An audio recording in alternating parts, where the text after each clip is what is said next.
Bismillahirrahmanirrahim. Assalamualaikum warahmatullahi wabarakatuh. Alhamdulillahirrabbilalamin. Assalatu wassalamu ala asrafil anbiya'i wal mursalin Sayyidina Muhammadin wa ala alihi wa ashabihi ajmain, amma ba'd. Sebelum itu, perkenalkan, nama saya Syarul Nasarudin dari kelas AK 22D dengan NIM 10573111352. Di sini saya bakal sharing tentang ekuitas pemilik, perorangan, persekutuan, dan perseroan, yang dimana untuk memenuhi tugas akhir pengantar akuntansi 2 yang telah diberikan oleh dosen pengampu Ibu Ainun Areza SPD MSc. Sebelum itu, marilah kita sama-sama berdoa terlebih dahulu agar semua yang kita pelajari bisa masuk ke dalam memori kepala kita. Langsung saja kita masuk ke ekuitas pemilik, perorangan, persekutuan, dan perseroan. Di sini saya akan membahas 7 poin yang ada pada PPT ini, di mana poin pertama itu menjelaskan pengertian ekuitas pemilik, yang kedua menguraikan tentang ekuitas pemilik untuk perusahaan perorangan, yang ketiga menguraikan tentang ekuitas pemilik untuk perusahaan persekutuan atau disebutnya firma dan komoditer, dan empat menguraikan tentang ekuitas pemilik untuk perusahaan perseroan. Yang kelima, menjelaskan pengertian ekuitas sumbangan dan bentuk kesumbangan. Yang keenam, menguraikan tentang saldo laba. Dan yang ketujuh, menyusun laporan ekuitas perusahaan perseroan. Langsung materi pertama, yaitu pengertian ekuitas. Pengertian ekuitas menurut SAK etap 2009 2.12e adalah hak residual atas aset perusahaan setelah dikurangi semua kewajiban. Struktur permodalan suatu perusahaan dapat dilihat dari bentuk perusahaan yang ada, mulai dari perusahaan perorangan, perusahaan persekutuan, dan perusahaan perseroan. Dari semua perusahaan tersebut, bentuk perusahaan memiliki kelebihan dan kelemahan masing-masing. Perusahaan perorangan memiliki kegiatan operasional yang lebih sederhana, tetapi terkendala oleh modal yang relatif kecil. Perusahaan dapat besar apabila struktur permodalannya yakni dengan membentuk persekutuan. Tetapi bentuk persekutuan juga memiliki kelemahan. Contohnya, kelemahannya itu yaitu apabila salah satu dari pemodal keluar atau berhenti dari perusahaan tersebut, maka akan membentuk suatu problem. Untuk perusahaan perseroan, perusahaan jenis ini memiliki banyak keunggulan yang dibanding dengan kedua bentuk perusahaan sebelumnya tadi, yaitu seperti mengenai permodalan dan skala operasionalnya. Namun perusahaan perseroan juga memiliki kelemahan-kelemahan tertentu dilihat dari sudut pandang ekuitas pemilik. Bentuk perusahaan yang ada, perorangan, persekutuan, dan perseroan masing-masing memiliki karakteristik permodalan yang berbeda-beda. Modal yang pertama kali dimiliki oleh semua bentuk perusahaan adalah berasal dari setoran pemilik. Ekuitas perusahaan perorangan pertama kali akan dicatat dalam akun modal yang menyebutkan nama dan pemilik perusahaan. Sedangkan ekuitas perusahaan persekutuan dicatat dalam akun yang menyebutkan nama masing-masing sekutu. Dan ekuitas perusahaan perseroan dicatat dalam akun modal saham. Setelah perusahaan melakukan aktivitas operasionalnya, ekuitas dapat bertambah. Pertambahan tersebut dapat berasal dari tambahan modal pemilik dan atau perolehan laba periode berjalan. Ekuitas juga dapat berkurang karena penarikan modal yang dilakukan oleh pemilik dan kerugian yang terjadi pada periode sebelumnya. Oke, kita langsung masuk ke perusahaan perorangan. Ekuitas perusahaan perorangan. Perusahaan perorangan adalah perusahaan yang dimiliki oleh satu orang. Contoh yakni perusahaan Hari Wijaya Konsultan yang merupakan perusahaan jasa akuntansi dan perpajakan yang dimiliki oleh Hari Wijaya. Pada umumnya, pendirian perusahaan berawal dari keinginan seseorang untuk melakukan usaha berdasarkan hobi dengan ketersediaan dana yang terbatas. Bentuk perusahaan perorangan sangat digemari masyarakat karena bentuk usaha ini dikendalikan oleh satu orang. Semua keputusan yang menyangkut masalah perusahaan dilakukan oleh satu orang. Perusahaan perorangan adalah dari perusahaan perorangan adalah perusahaan yang tadi yang saya jelaskan, yaitu yang dimiliki oleh satu orang. Meskipun demikian, tidak jarang pula perusahaan perorangan menggunakan nama yang bukan berasal dari nama pemiliknya. Contoh yakni perusahaan Delta Mandiri sebagai perusahaan jasa logistik yang dimiliki oleh Bambang. Karakteristik dari perusahaan perorangan adalah pemilik bertanggung jawab atas seluruh aktivitas perusahaan, termasuk kewajiban perusahaan hingga aset pribadinya. Ekuitas perusahaan perorangan dicatat dalam akun modal yang diikuti dengan nama pemiliknya. Sebagai contoh yakni akun modal Ridwan Sentoso yang berasal dari yang berarti bahwa akun tersebut digunakan untuk mencatat penyetoran dan perubahan ekuitas pada perusahaan yang dimiliki oleh Ridwan Sentoso. Ekuitas pertama kali dicatat dalam akun modal pemilik ketika perusahaan menerima setoran modal dari pemilik perusahaan. Modal tersebut diukur sebesar kas atau setara kas yang diterima pada tanggal setoran. Apabila setoran modal dalam bentuk non-cash, modal tersebut diukur dengan menggunakan nilai wajar atau fair value pada tanggal setor. Untuk memahami mengenai penyetoran modal pertama kali oleh pemilik perusahaan, perhatikan contoh di samping. Pada 1 Januari 2015, Novita Anggreni mendirikan perusahaan jasa salon bernama Novita Salon dengan menyetor modal dengan kas sebesar 5 juta rupiah dan peralatan salon sebesar nilai wajar atau fair value. Aset menyetor modal sebesar Rp 10 juta. Berdasarkan transaksi tersebut, yang kita ketahui bahwa pada tanggal 1 Januari, kas yang diberikan oleh Novita Anggreni sebesar 5 juta dan peralatan salon sebesar 10 juta berada pada kolom debit. Pada kolom debit. Dan jadi modal Novita Anggreni sebesar 15 juta pada kolom kredit. Pada tanggal 5, contoh ikuti perusahaan perorangan lagi. Pada tanggal 15 Agustus 2015, Novita Anggreni mengambil kas sebesar 500.000 dari Novita Salon untuk perusahaan atau untuk keperluan pribadinya. Berdasarkan transaksi tersebut, pencatatan ke dalam jurnal atas pengambilan kas oleh Novita Anggreni yaitu tanggal 15 Agustus apabila suatu pemilik mengambil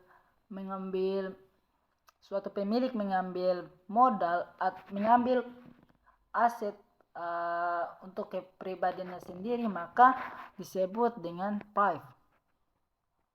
Maka di situ nama akunnya adalah PRIV Novita Anggreni pada kas sebesar 500.000.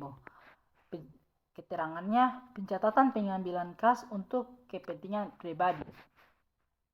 Pada tanggal 3 langsung saja nomor 3 yaitu pada tanggal 31 Desember 2015 akhir periode Novita Salon melakukan proses penutupan akun PRIV Novita Anggreni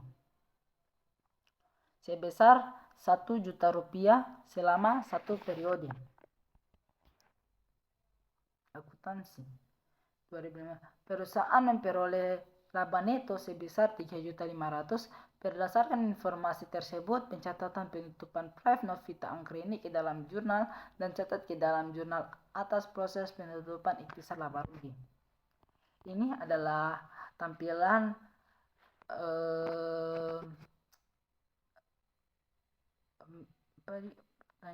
jurnalnya, yaitu jurnal pada jurnal akhir. Biasanya ini kan kalau akhir periode dinamanya penutupan akun ya, kalau di akuntansi, dimana pada tanggal 31 Desember modal Novita Anggreni pada Prive Novita Anggreni sebesar 1 juta. Pencatatan penutupan Prive pemilik, yang keterangan pencatatan penutupan pemilik. Yang kedua tadi perusahaan memperoleh laba neto ya sebesar 3.500.000. Berdasarkan informasi tersebut, yang kita ketahui bahwa pencatatan masuk ke dalam ikhtisar laba rugi, di mana pada tanggal 31 Desember ikhtisar laba ruginya, nama akunnya itu ikhtisar laba rugi pada modal Novita Anggreni, di mana pada tanggal 31 Desember ikhtisar laba rugi pada kolom debit dan modal Novita Anggreni pada kolom kredit, di mana ikhtisar laba rugi pada modal Novita Anggreni sebesar 3.500.000. Pencatatan penutupan laba neto perusahaan pada akhir periode nomor kelima. Buatlah di sini saya akan membuat ekuitas pada perusahaan perorangan. Berdasarkan proses penutupan pada akhir periode tersebut, maka besarnya saldo akun modal Novita Anggreni sebesar 17.500.000 yang terdiri dari setoran modal awal pemilik sebesar 15 juta dikurangi dengan Prive pemilik sebesar 1 juta dan ditambah saldo laba neto sebesar 3.500.000. Ini adalah akun atau jurnal ekuitas atau ekuitas ya, jurnal ekuitasnya, ekuitas pada perusahaan perorangan, yaitu pada perusahaan Novita Anggreni atau Novita Anggreni, yang dimana awal tadi pada tanggal 1 Januari Novita Anggreni memberikan modal sebesar 15 juta atas keseluruhan dari modal yang dikeluarkan oleh Novita Anggreni sebesar 15 juta. Yang dimana pada tanggal 31 Desember pada penutupan akun Prive dikurangi dengan, karena tadi Novita Anggreni pada tanggal 31 Desember atau tanggal 31 Desember mengambil uangnya, mengambil aset sebesar mengambil aset pada Novita, pada salon ini, pada salonnya, pada Novita Anggreni sebesar 1 juta, di mana 15 juta akan dikurangi dengan akun tadi Prive sebesar 1 juta dengan totalnya 14 juta. Tetapi pada tanggal 31 Desember pada penutupan akun memiliki modal neto saldo laba neto sebesar 3.500.000, maka total keseluruhan dari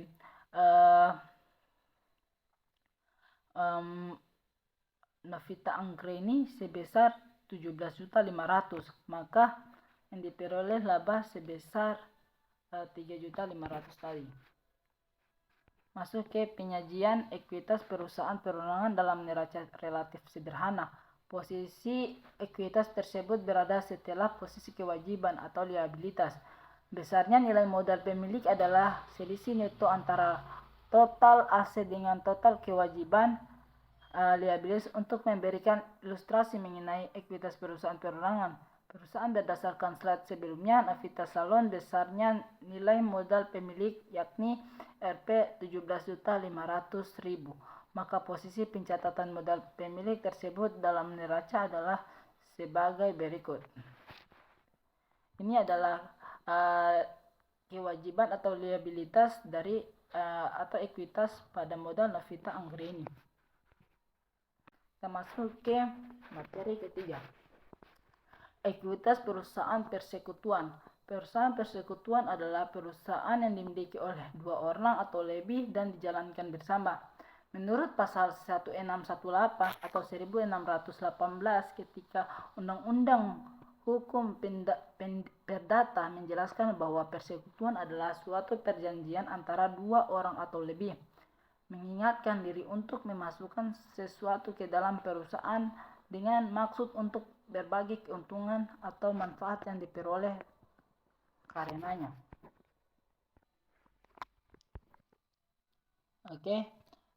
Ada beberapa karakteristik dan persekutuan antara lain, yaitu 1. Umur perusahaan yang terbatas, 2. Kewajiban yang tidak terbatas, dan 3.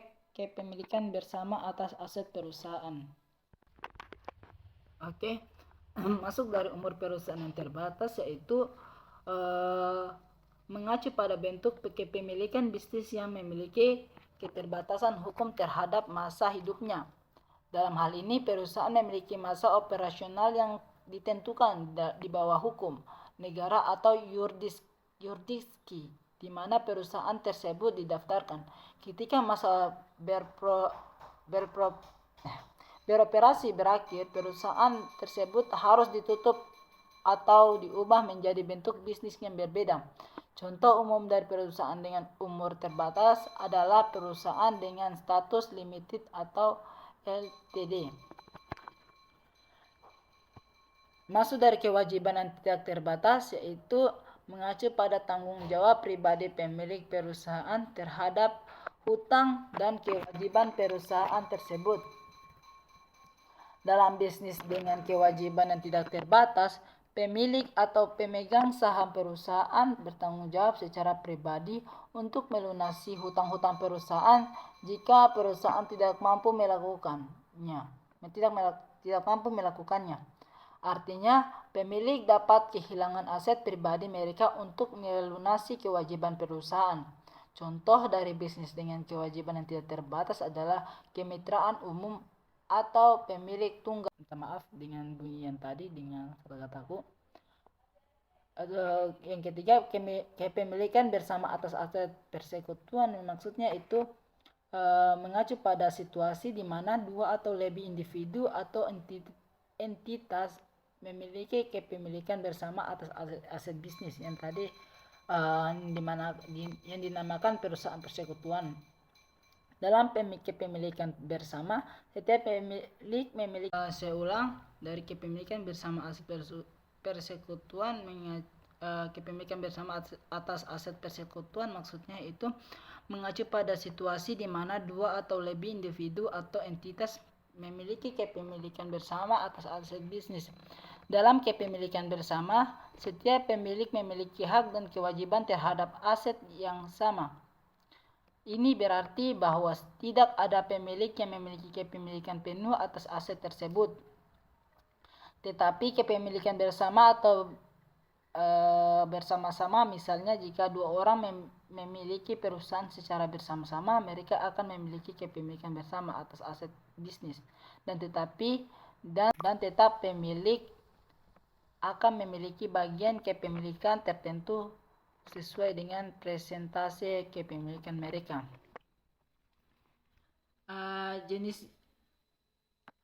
Jenis persekutuan di Indonesia terdiri dari dua bentuk, yaitu ekuitas persekutuan firma atau FA. Yang kedua itu persekutuan komoditer.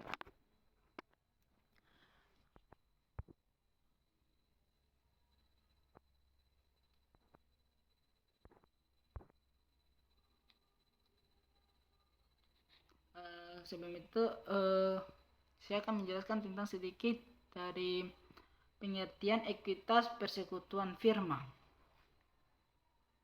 atau FA. Firma adalah perusahaan yang dimiliki oleh dua orang atau lebih yang memiliki tanggung jawab renteng, yaitu tanggung jawab secara pribadi untuk keseluruhan hal yang berkaitan dengan kewajiban-kewajiban dari persekutuan. Setiap sekutu bertanggung jawab atas perikatan yang dibuat dalam persekutuan tersebut. Oleh karena itu, pengambilan aset pribadi masing-masing sekutu berperkenalkan sesuai dengan perjanjian antar sekutu atau antar firma. Setoran modal awal untuk masing-masing anggota persekutuan tidak harus sama, tergantung dari perjanjian yang dibuat oleh para persekutu, termasuk mengenai pembagian laba atau rugi yang ditentukan berdasarkan perjanjian yang dibuat oleh para sekutu yang bersangkutan. Setoran modal atau investasi dari masing-masing sekutu dapat berupa kas atau aset lainnya. Apabila setoran tersebut berupa aset non-cash, aset tersebut dinilai berdasarkan nilai wajar atau fair value. Untuk akuntansi firma, masing-masing sekutu disediakan satu akun modal dan satu akun private yang merujuk pada masa sekutu yang bersangkutan. Ini adalah contoh pembagian modal masing-masing sekutu ekuitas persekutuan firma atau kita disebut yang dimana pada tanggal 1 Januari 2015 Bambang Sujatmiko dan Edi Kartiko sepakat untuk mendirikan suatu persekutuan dalam bentuk firma dengan nama Mandiri Tour dan Travel. Perusahaan tersebut bergerak dalam bidang perjalanan wisata. Bambang Sujatmiko menyetorkan modalnya dalam bentuk kas sebesar 100 juta rupiah dan aset tetap berupa kendaraan bus senilai Rp 500 juta. Edi Kartiko menyetorkan modalnya bentuk kas sebesar Rp 100 juta dan peralatan kantor sebesar 50 juta rupiah. Berdasarkan transaksi tersebut, pencatatan ke dalam jurnal atas setoran modal masing-masing sekutu adalah di sini terdapat jurnal yang dimana pembagian penyetoran modal pada masing-masing sekutu. Pada tanggal 1 Januari 2015, kas peralatan kantor kas sebesar 200.000 dari masing-masing sekutu, peralatan kantor sebesar 200 juta rupiah. Kas pada masing-masing sekutu senilai 200 juta berada pada kolom debit. Peralatan kantor yang dikeluarkan oleh Edi Kartiko sebesar 50 juta. Aset tetap yaitu kendaraan senilai 500 juta yang dikeluarkan oleh Bambang Sujatmiko senilai 500 juta di kolom debit.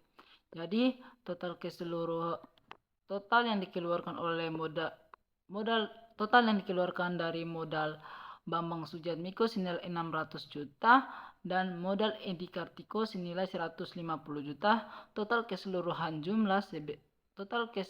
modal senilai 750 juta rupiah. Sini dalam keterangan pencatatan penyetoran modal oleh para pelaku. Contoh pembagian laba rugi masing-masing sekutu ekuitas persekutuan firma TFA. Pada tanggal 31 Desember 2015 memperoleh laba neto sebesar 25 juta. Menurut perjanjian, laba dibagi dengan memperhatikan komposisi modal yang diinvestasikan para sekutu. Berdasarkan Sujatmiko sebesar 20 juta,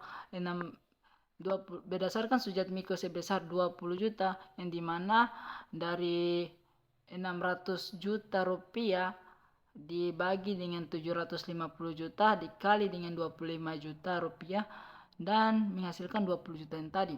Dan Edi Kartiko adalah sebesar 5 juta. Dari mana? Dari pembagian laba yang dimana 150 juta rupiah dibagi 750 juta dikali 25 juta. Di mana jurnal penutup yang diperlukan untuk mencatat pembagian Laba rugi tersebut adalah sebagai berikut. Sini terdapat jurnal penutup atas pembagian laba rugi pada masing-masing sekutu ekuitas, yaitu ikhtisar laba rugi senilai 25 juta yang dimana dari modal Bambang Sujatmiko mendapatkan keuntungan sebesar 20 juta dan modal Edis Kartiko senilai 5 juta rupiah. Pencatatan modal oleh dari pencatatan penyetoran modal oleh para pelaku. Masuk di ekuitas persekutuan komoditer. Persekutuan komoditer atau disebut dengan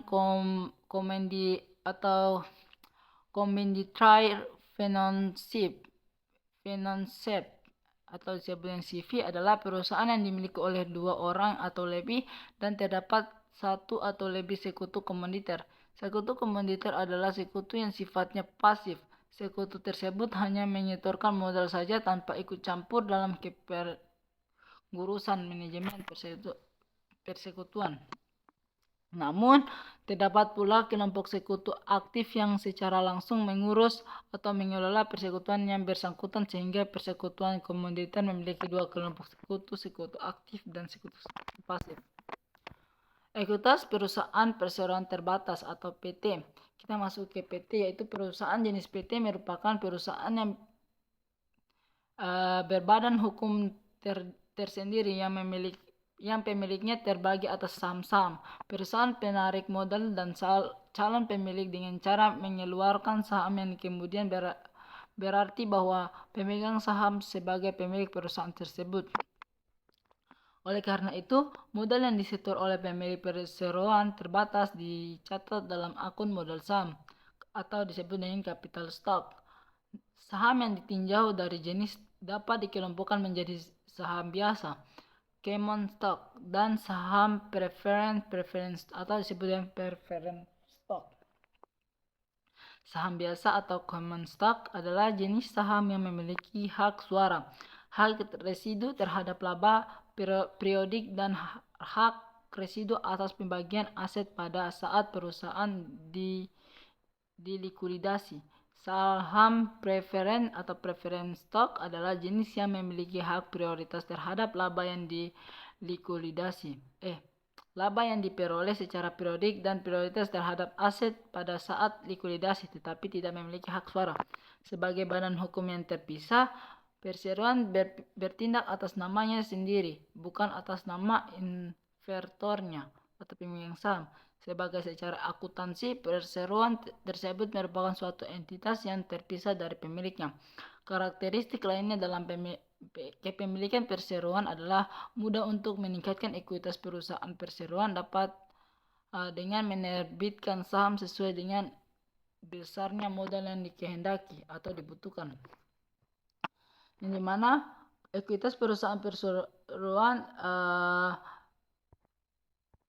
di dalam ekuitas perusahaan perseroan terbatas ada namanya penerbitan dan penjualan saham biasa, di mana ketika perusahaan perseroan telah resmi membentuk atau melalui akta pendirian perusahaan, langkah selanjutnya yakni perusahaan mulai melakukan penerbitan dan penjualan hak kepemilikan perusahaan dalam bentuk lembar saham atau saham biasa. Secara hukum, pemegang saham sebagai pemilik perusahaan memiliki kewenangan dalam mengendalikan perusahaan. Salah satunya adalah memiliki dewan direksi yang kemudian memiliki wewenang untuk menetapkan kebijakan perusahaan. Jenis dan jumlah lembar saham yang dikeluarkan atau diterbitkan ditetapkan melalui akta pendirian perusahaan dan modal saham yang diotorisasi atau modal besar disebut merupakan jumlah maksimum saham yang dapat dikeluarkan.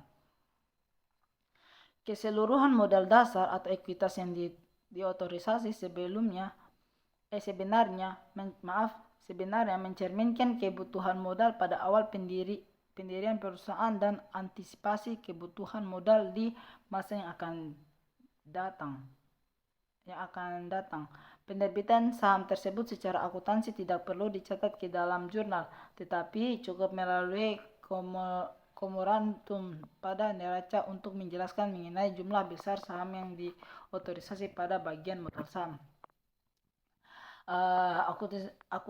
Ekuitas perusahaan perseroan terbatas juga terdapat namanya saham treasury, di mana saham treasury adalah saham perusahaan yang telah diterbitkan dan beredar ke masyarakat, tetapi kemudian ditarik kembali atau dibeli kembali oleh perusahaan. Penarikan tersebut sifatnya hanya sementara dan saham akan dijual kembali pada masa yang akan datang. Penarikan saham yang dilakukan oleh perusahaan tersebut memiliki beberapa alasan, antara lain untuk meningkatkan laba per lembar saham dan menarikan harga pasar saham. Metode pencatatan yang sering digunakan dalam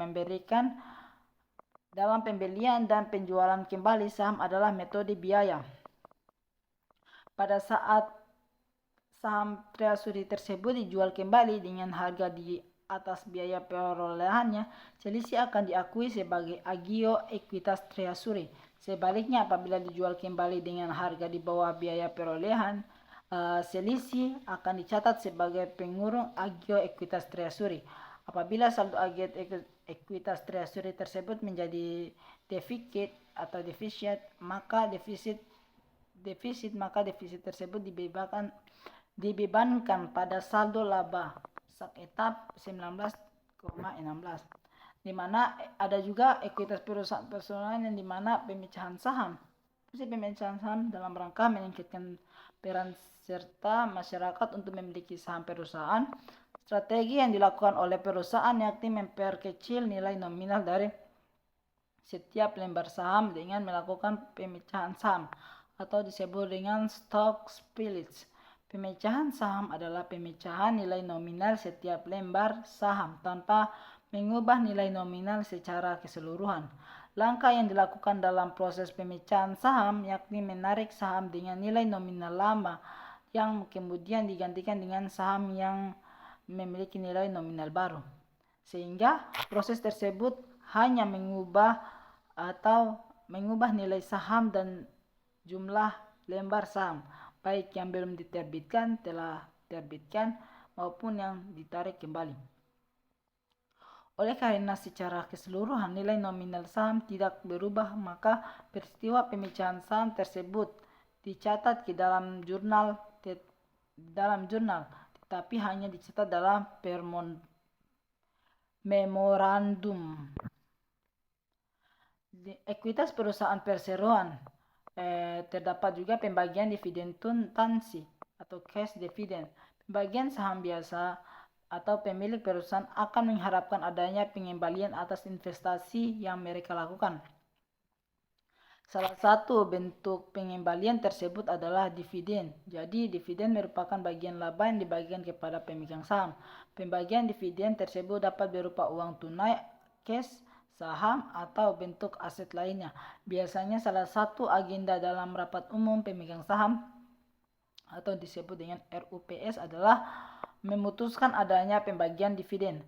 Ada 3 tanggal penting sehubungan dengan pembagian dividen. Pertama, tanggal pengumuman adalah tanggal di mana Dewan Direksi mengumumkan secara resmi membagikan dividen kepada para pemegang saham dengan mencatatkan pada kolom debit akun dividen dan pada kolom kredit akun utang dividen.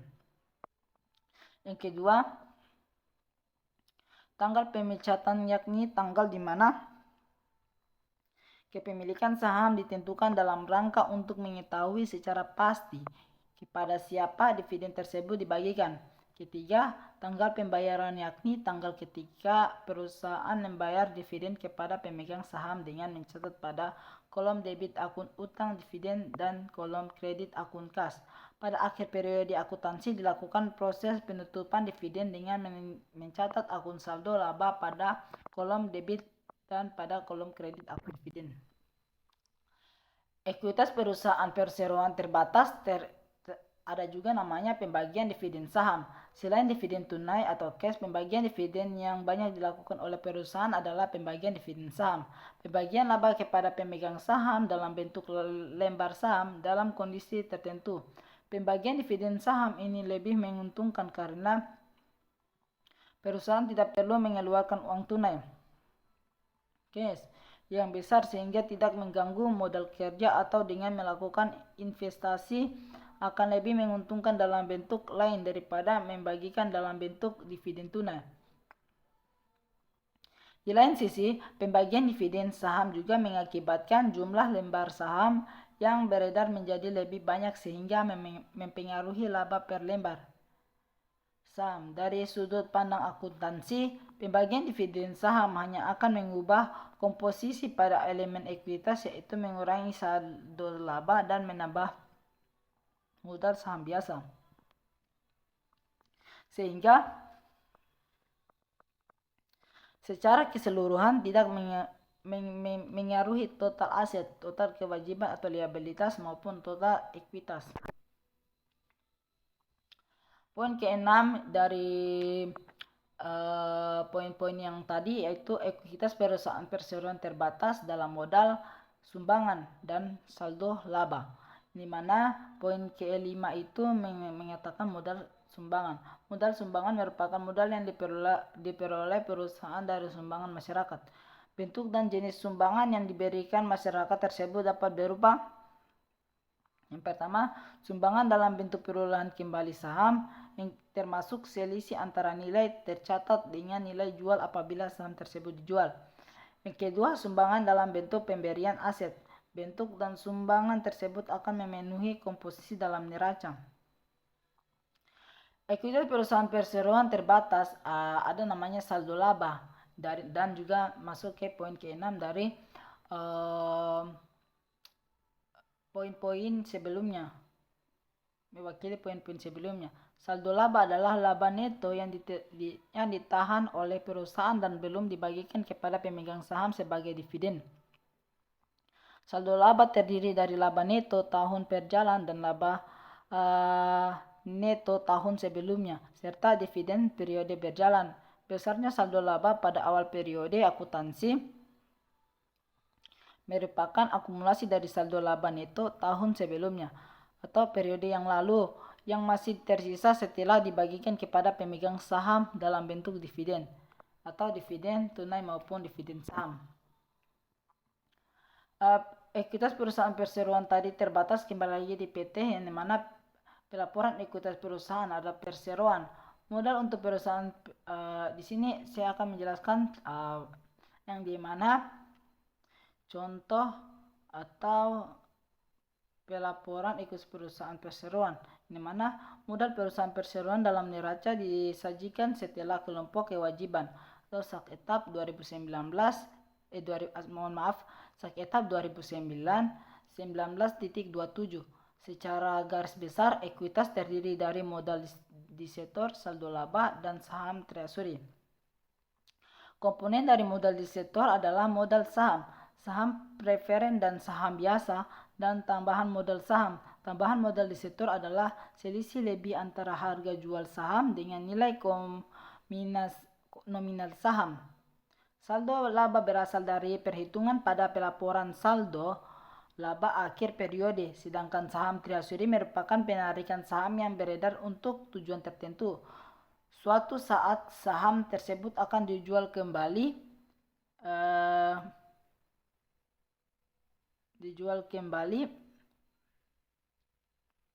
di masa yang akan datang. Selisih lebih antara harga jual dengan biaya perolehan saham treasury disebut dengan agio saham treasury. Poin ke-7 yaitu ekuitas perusahaan perseroan terbatas atau PT. Di sini saya akan menjelaskan contoh soal pelaporan ekuitas perusahaan.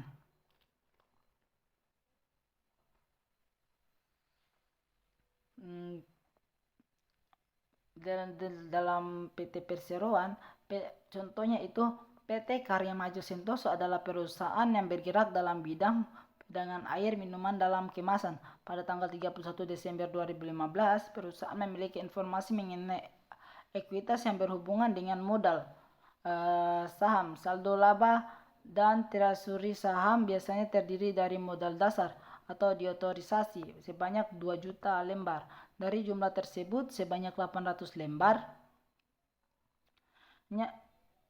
lembarnya merupakan saham beredar dengan nilai nominal sebesar 500 per lembar, sehingga jumlah nominal sahamnya menjadi 400 juta, dari mana 800.000 dikali 500 lembar,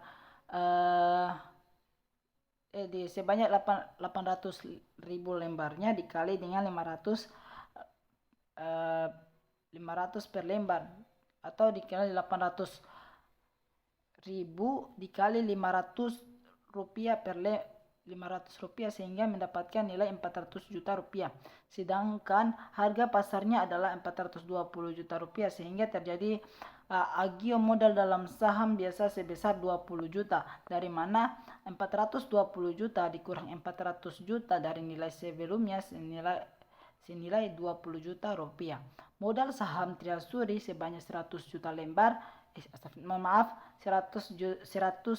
lembar dengan jumlah nilai sebesar 51 juta, dan selisih penjualan modal saham Triasuri terdapat agio modal juga terdapat sebesar 500.000. Perhitungan pelaporan jumlah saldo laba sebesar 35 juta. Berdasarkan informasi tersebut, pelaporan mengenai ekuitas perusahaan perseroan adalah sebagai berikut. Ini adalah contoh dari pelaporan ekuitas perusahaan perseroan, yang dimana modal saham preferen yang tadi diotorisasi 400 lembar, dikali dengan 200 lembar, 200 juta, sebesar 200 juta yang tadi. Terus beredar 100 lembar, nilai nominal Rp 2.000 per lembar. Modal saham biasa atau modal distor senilai 400 juta. Ini mohon maaf tercecer karena menggunakan handphone untuk presentasinya. Nanti dilihat saja pada buku pengantar akuntansi 2 dari penerbit Salimba 4 yang Agus Purwaji Wibowo Heksana Sri Lastanti.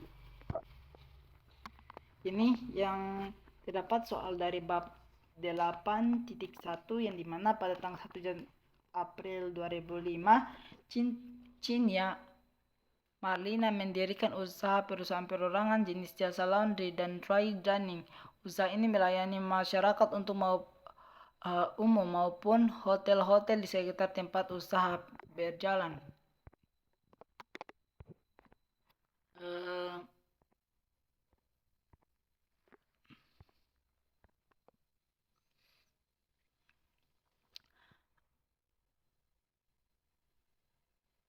Pelayanan atau jasa yang diberikan yakni pencucian segala macam pakaian laki-laki dan wanita, karpet, spray, gorden, dan pembagian usaha tersebut berlokasi di Jalan MT Haryono nomor 15 Jakarta. Perusahaan ini bernama Cemerlang Laundry dan Dry Cleaning. Untuk memenuhi usaha tersebut, Cinja Marlina menyetorkan modal dan asetnya ke perusahaan dengan rincian berikut. Kas Rp 10 juta, perlengkapan sebesar 5 juta, peralatan sebesar 75 juta. Pertanyaannya, buatlah jurnal atas pernyataan modal di dalam perusahaan dan susunlah neraca perusahaan. Yang pertama itu jurnal pernyataan modal di dalam perusahaan dari perusahaan laundry Cemerlang Laundry and Dry Clean. Cemerlang Laundry and Dry Clean, Jurnal Umum 1 April 2015. Pada tanggal 1 April 2015, nama akun dan keterangan pada kas perlengkapan peralatan, kas senilai 10 juta, peralatan 75 juta, perlengkapan 5 juta. Jadi modal Cintia Marlina sebesar 90 juta. Itulah tadi jurnal atas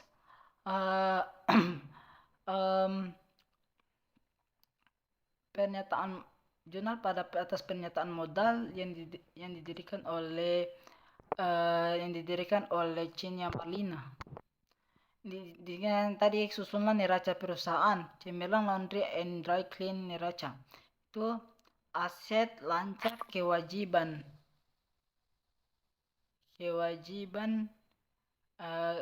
Aset lancar itu kas dan perlengkapan sebesar 15 juta. Aset tetap peralatan sebesar 75 juta, total 90 juta. Kewajibannya tidak ada, ekuitas sebesar 90 juta. Jadi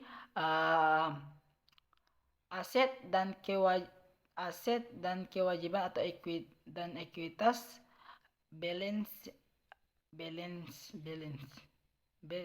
totalnya 90 juta rupiah. Itulah presentasi dari saya.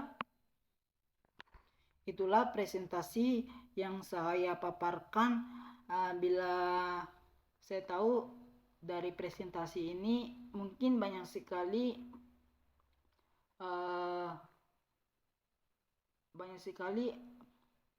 masalah-masalah yang ada pada presentasi kali ini. Apabila kata dan pengucapan yang saya paparkan ataupun slide yang kurang efektif untuk dilihat, saya mengucapkan minta maaf sebesar-besarnya. Dengan ucapan billahi fissabil haq fastabiqul khairat. Wassalamualaikum warahmatullahi wabarakatuh.